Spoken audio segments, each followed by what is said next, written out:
Dans cette salle, une majorité de jeunes, tous syndiqués à la CGT. Et c'est plutôt rare quand on sait que seuls 5% des moins de 35 ans adhèrent à une organisation syndicale.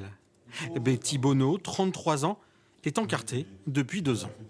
On sait que quand on est syndiqué, ça bloque un peu l'évolution de la carrière. Donc ça, c'est encore un petit frein.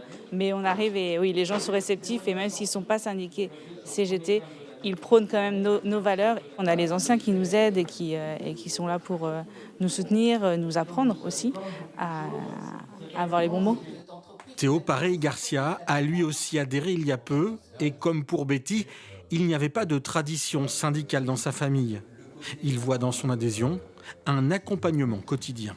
Je suis qu'un ouvrier, je suis en bas de la chaîne, entre guillemets.